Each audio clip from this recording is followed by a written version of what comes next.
The Law of One, Book V, Fragment 3. Session 8, January 26, 1981.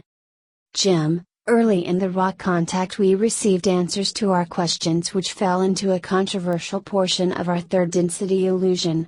Almost everyone, at some point within the study of the paranormal, spends some time being fascinated by the so-called conspiracy theories which have generally to do with the supposedly unseen groups and individuals who are said to be the real powers behind governments and their activities in the world today. Such theories usually hold that the news reports that we hear and read concerning politics, economics, the military, and so forth are but the tip of a very large iceberg that has mainly to do with various schemes for world domination and which function through the secret activities of this small, elite group of human beings and their alien allies. The following information falls into this category and resulted from a follow-up question Don asked about UFOs and their sources. You will note Don's incredulous attitude throughout this portion of his questioning. It was our decision to remove this information from Book 1 of the Law of One because we felt it to be entirely unimportant and of a transient nature, since knowing it adds nothing to one's ability or desire to seek the truth and the nature of the evolutionary process, whether the information is true or not. In fact, knowing and continuing to seek this kind of information can become a major stumbling block to one's spiritual journey because it removes one's attention from the eternal truths which may serve anyone's journey, at any time, and places it upon that which is only of fleeting interest and of little use spiritually. Concentrating on conspiracy theories and their participants tends to reinforce the illusion of separation and ignores the love that binds all things as one being. If we had continued to pursue this particular line of questioning, or any other line of questioning of a transient nature, we would soon have lost the contact with those of Ra because, as Ra mentioned in the very first session, Ra communicated with us through a narrow band of vibration or wavelength. Through various clues that Ra gave us when Don asked about the alignments at the end of each session, we were able to determine that this narrow band meant that only information of the purest and most precise nature concerning the process of the evolution of mind, body, and spirit could be successfully transmitted on a sustainable basis through our instrument. To ask Ra questions of a transient nature would be like trying to run a finely tuned engine on crude petroleum.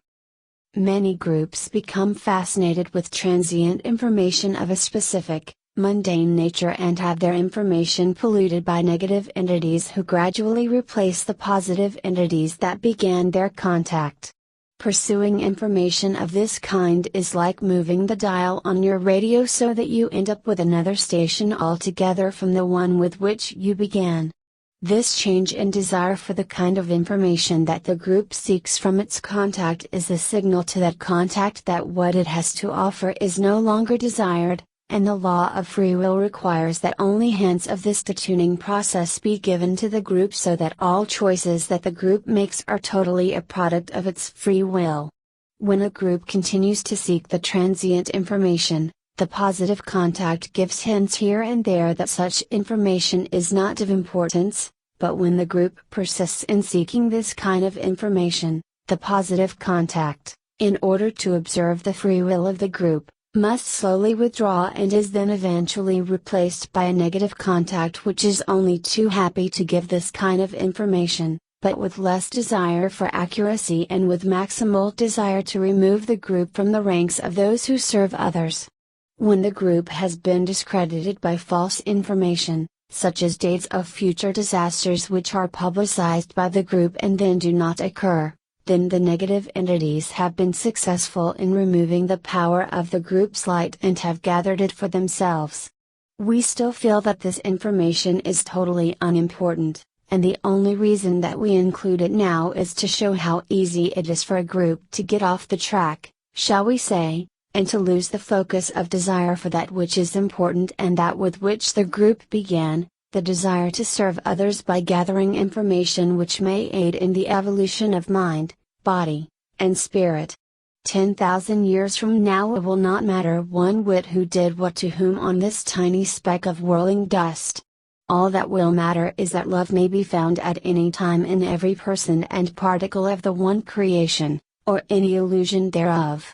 Hopefully information gained through any effort such as the Raw Contact will help some other third density entities to discover more of that truth and to move one step further on their evolutionary journey to the one creator. Questioner: there was a portion of the material from yesterday which I will read where you say there is a certain amount of landing taking place. Some of these landings are of your own people, some are of the group known to you as Orion.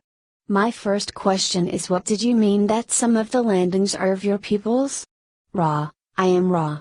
Your peoples have, at this time, space present, the technological achievement, if you would call it that, of being able to create and fly the shape and type of craft known to you as unidentified flying objects. Unfortunately for the social memory complex vibratory rate of your peoples, these devices are not intended for the service of mankind, but for potential destructive use. This further muddles the vibratory nexus of your social memory complex, causing a situation where neither those oriented towards serving others nor those oriented towards serving self can gain the energy, power which opens the gates to intelligent infinity for the social memory complex. This in turn causes the harvest to be small. Questioner: are these craft that are from our peoples from what we call planes that are not incarnate at this time? Where are they based? Ra: I am Ra. These of which we spoke are of third density and are part of the so-called military complex of various of your people's societal divisions or structures. The bases are varied. There are bases, as you would call them, undersea in your southern waters near the Bahamas as well as in your Pacific seas in various places close to your Chilean borders on the water. There are bases upon your moon, as you call this satellite, which are at this time being reworked. There are bases which move about your lands. There are bases, if you would call them that, in your skies. These are the bases of your peoples, very numerous and, as we have said, potentially destructive. Questioner: where do the people who operate these craft come from?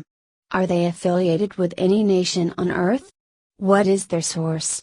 Ra: these people come from the same place as you or I. They come from the Creator. As you intend the question, in its shallower aspect, these people are those in your and other selves governments responsible for what you would term national security. Questioner: am I to understand then that the United States has these craft in undersea bases? Ra: I am Ra. You are correct. Questioner: how did the United States learn the technology to build these craft? Ra: I am Ra. There was a mind/body/spirit complex known to your people by the vibratory sound complex, Nicola. This entity departed the illusion and the papers containing the necessary understandings were taken by mind/body/spirit complexes serving your security of national divisional complex. Thus your people became privy to the basic technology. In the case of those mind/body/spirit complexes which you call Russians, the technology was given from one of the Confederation in an attempt, approximately 27 of your years ago, to share information and bring about peace among your peoples. The entities giving this information were in error, but we did many things at the end of this cycle in attempts to aid your harvest from which we learned the folly of certain types of aid.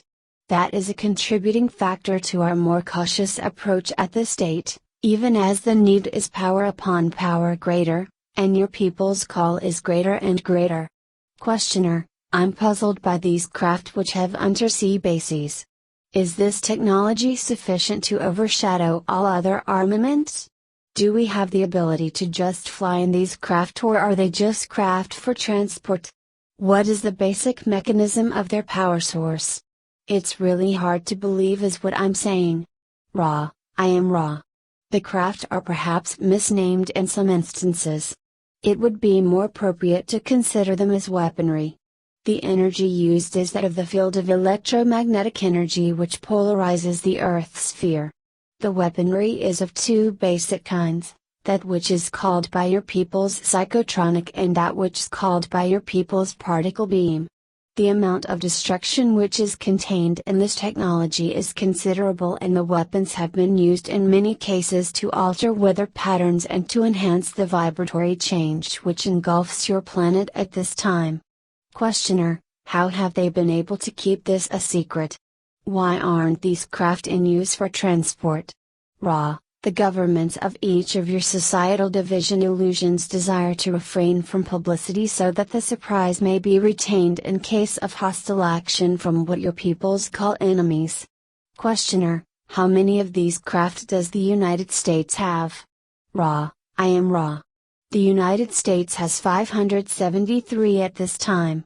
They are in the process of adding to this number. Questioner: what is the maximum speed of one of these craft? Ra: I am Ra. The maximum speed of these craft is equal to the Earth energy squared. This field varies. The limit is approximately 1/2 the light speed, as you would call it. This is due to imperfections in design. Questioner: would this type of craft come close to solving many of the energy problems as far as transport goes? Ra: I am Ra. The technology your peoples possess at this time is capable of resolving each and every limitation which plagues your social memory. Complex at this present nexus of experience.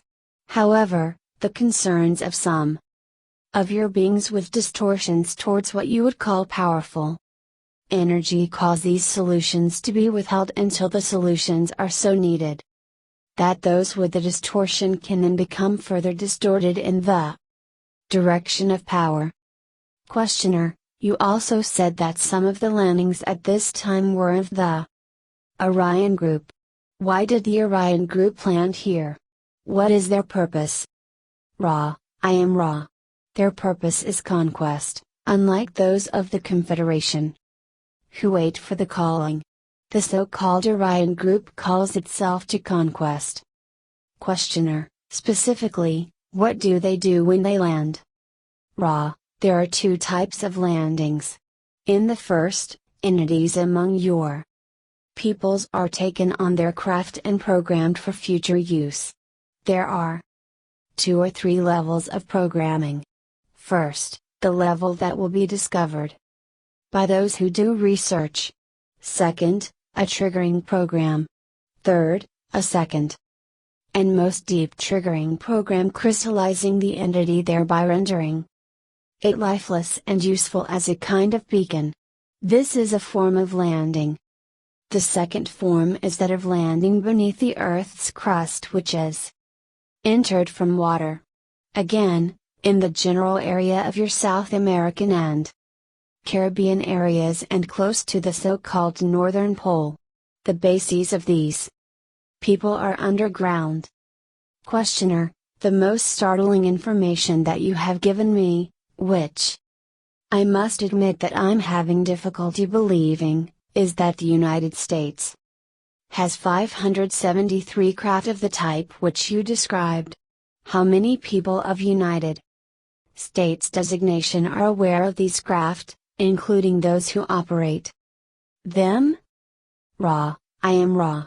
The number of your peoples varies, for there are needs to communicate at this particular time, space nexus, so that the number is expanding at this time. The approximate number is 1,500.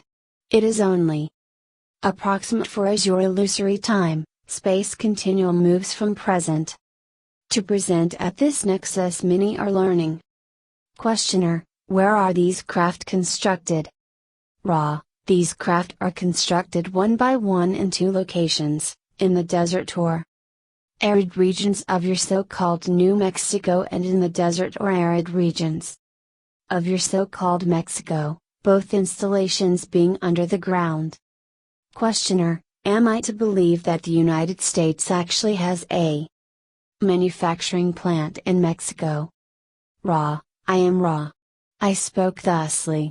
May I, at this time, reiterate that this type of Information is very shallow and of no particular consequence compared to the study of the law of one.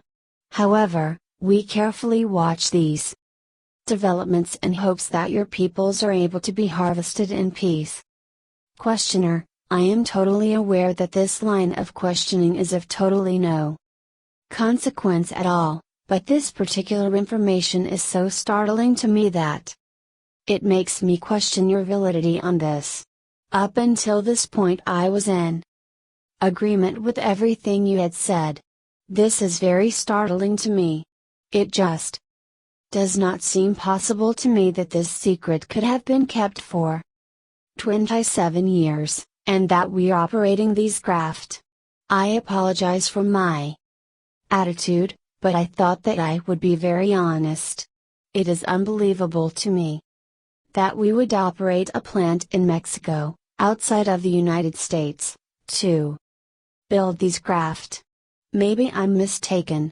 These craft are physical craft built by physical people? Could I go get in one and ride in one? Is that correct? Ra: I am Ra. This is incorrect. You could not ride one. The United States, as you call your society divisional complex, creates these as a type of weapon. Questioner: there are no occupants then? No pilot, shall I say? Ra: I am Ra. This is correct. Questioner: how are they controlled? Ra: I am Ra. They are controlled by computer from a remote source of data. Questioner: why do we have a plant in Mexico? Ra: I am Ra. The necessity is both for dryness of the ground and for a near total lack of population. Therefore, your so-called government and the so-called government of your neighboring geographical vicinity arranged for an underground installation. The government officials who agreed did not know the use to which their land would be put, but thought it a governmental research installation for use in what you would call bacteriological warfare. Questioner: is this the type of craft that Dan Fry was transported in? Ra: I am Ra.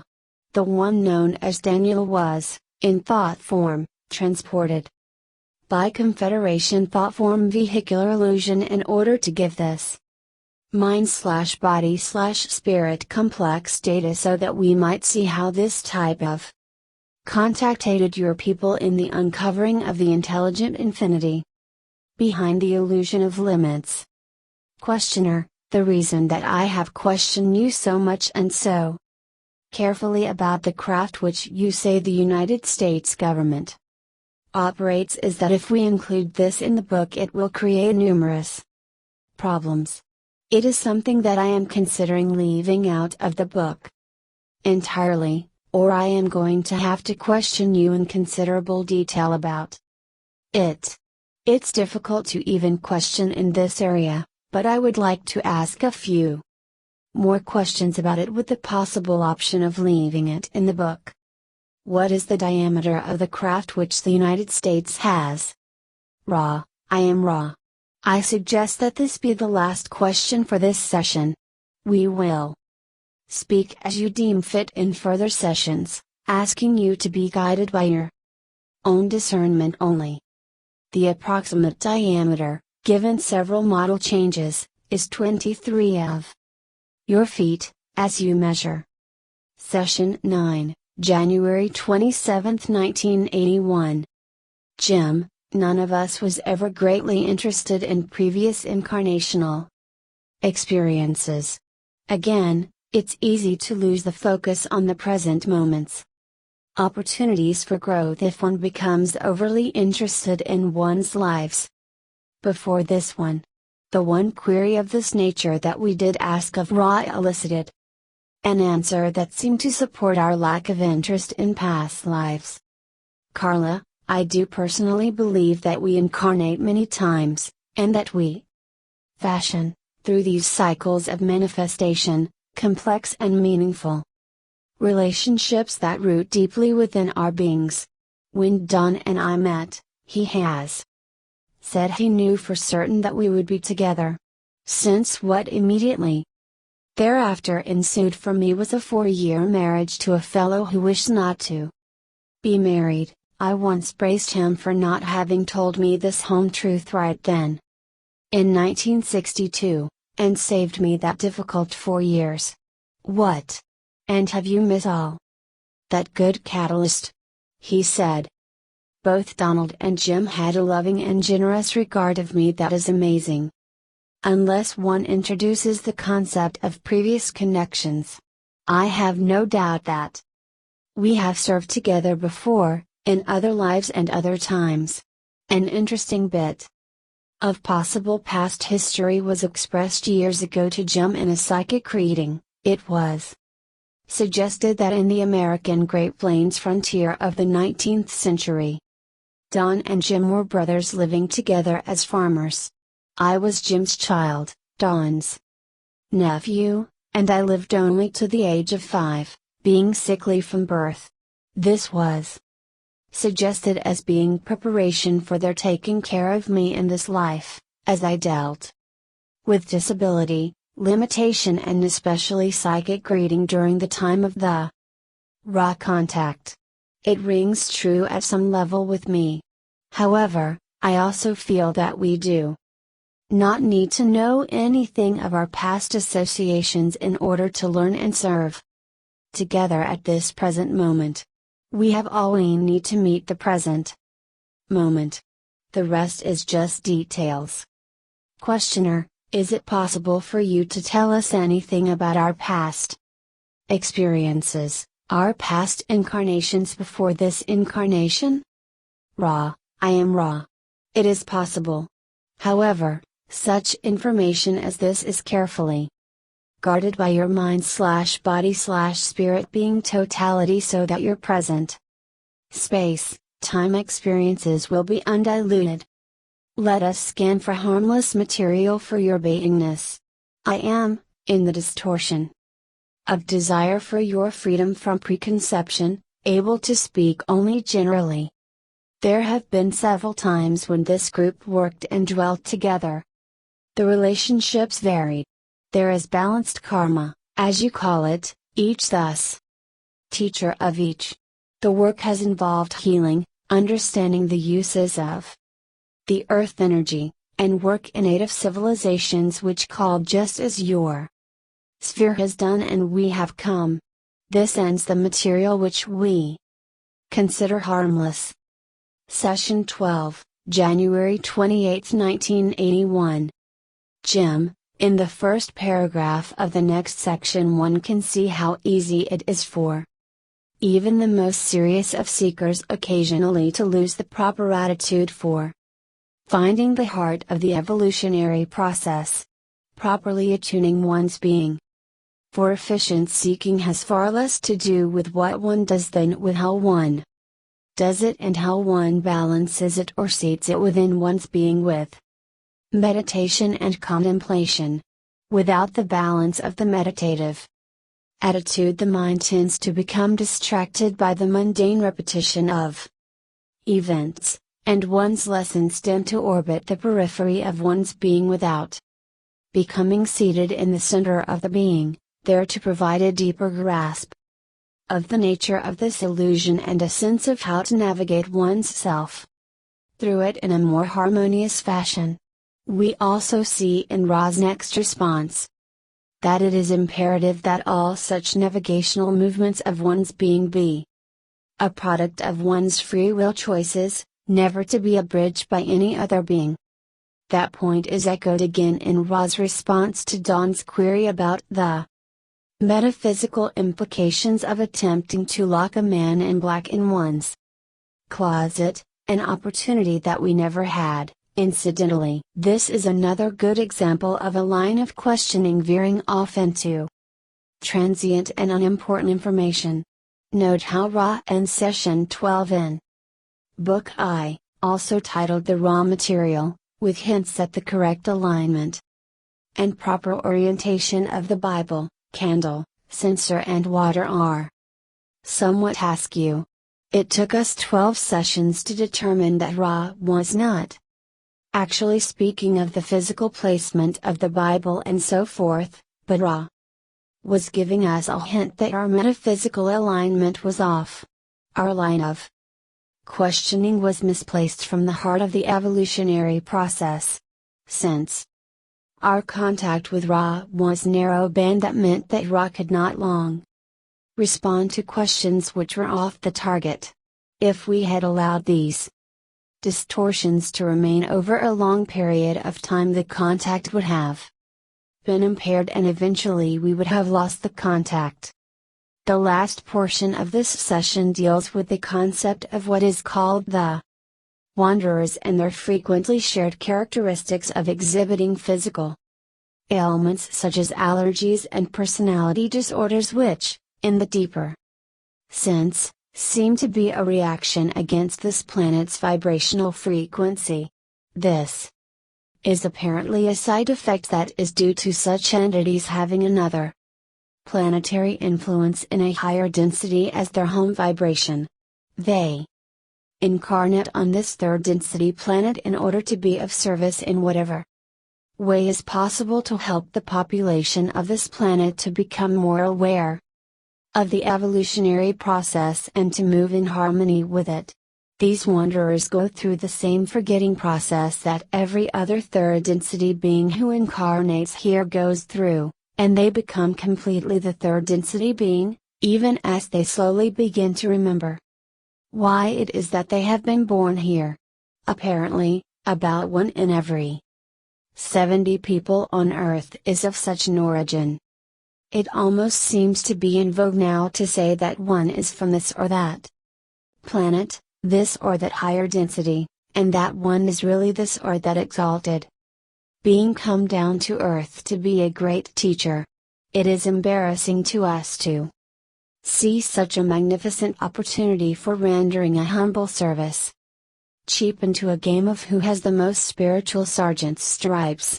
We do not hide the possibility that we may be of such origins, but neither do we nor those of Ra feel that such an origin is particularly remarkable.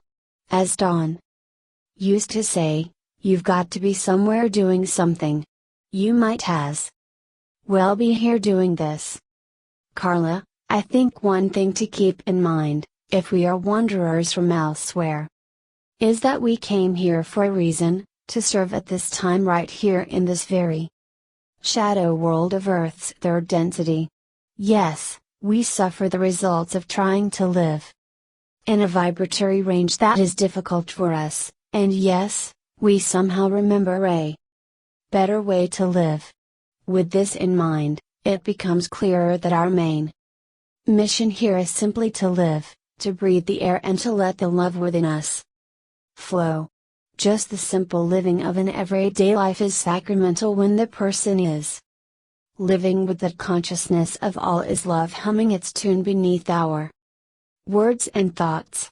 To live devotionally does not mean, necessarily, that one becomes a hermit or a wandering pilgrim, although if you feel called to it, blessings on your way. To me, at least, the daily things are the most holy, the washing up, the chores, the errands. All moves in rhythm, and we are just part of that symphony of all life that shares energy back and forth. I know one of the great hopes a wanderer has is to find its service. The living of a devotional life, right in the busy midst of everything, is ample and perfect service. It is what we came here to do. As we let love flow through us, others change, and as they open their hearts, the circle of light grows. We are now at a stage where the light sources are beginning to connect. Do I hear the sound of global mind being born? The global mind is a very real concept to me, as well, especially since the advent of email and the World Wide Web. With information being exchanged without pen or paper, we are basically working with light, surely one of the purer ways to communicate. As I collect stories of wanderers' blues, I am struck by how intense and constant is the general desire for a spiritual home, an identity, and a way of service. I encourage all those who experience themselves as wanderers to link up and network with other awakened consciousnesses, to live in the open heart together and allow the light to come through us all into the world wide web of planetary consciousness. As Jim says, there is no greater service than being yourself in this sometimes refractory world. Questioner: I got a call from Henry Buharic this afternoon and he will be here next month. I would like to ask if it is permissible for him to join in our circle and ask questions? I would also like to ask if Michael Dobranovic, also known as George Hunt Williamson, could join our circle as well. Ra, I am Ra. These entities, at present, are not properly attuned for the particular work due to vibrational distortions, which in turn are due to a recent lack of time, space which you call busyness. It would be requested that the entities spend a brief time, space in each diurnal cycle of your planet in contemplation. At a future time, space in your continuum you are requested to ask again. This group is highly balanced to this instrument's vibratory distortions due to, firstly, contact with the instrument on a day-to-day basis. Secondly, due to contact with the instrument through meditation periods. Thirdly, through a personal mind/body/spirit complex distortion towards contemplation, which in some causes this group to be effective. Questioner: which group was it that contacted Henry Buharic in Israel around 1972? Ra, I am Ra. We must refrain from answering this query due to the probability that the one you call Henry will read this answer. This would cause distortions in his future. It is necessary that each being use free and complete discernment from within the All-Self, which is at the heart of the mind/body/spirit complex. Questioner: would that also keep you from answering who it was that the group I was in 1962, contacted then? Ra, I am Ra. This query may be answered. The group contacted was the Confederation. Questioner: did they have any of their craft in our area at that time? Ra, I am Ra. There was no craft. There was a thought form. Questioner: if a man in black were to visit me and I locked him in the closet, could I keep him, or would he disappear? Ra, I am Ra. It depends upon which type of entity you grab. You are perhaps able to perceive a construct. The construct might be kept for a brief period, although these constructs also have an ability to disappear. The programming on these constructs, however, makes it more difficult to remotely control them. You would not be able to grapple with the thought form entity of the man in black, as you call it, type. Questioner: would this be against the law of one? Would I be making a mistake by grabbing one of those entities? Ra, I am Ra. There are no mistakes under the law of one. Questioner: what I mean to ask is, would I be polarizing more towards self-service or service to others when I did this act of locking up the thought form or construct? Ra, I am Ra. You may consider that question for yourself. We interpret the law of one, but not to the extent of advice. Questioner: is there a way for these wanderers to heal themselves of their physical ailments?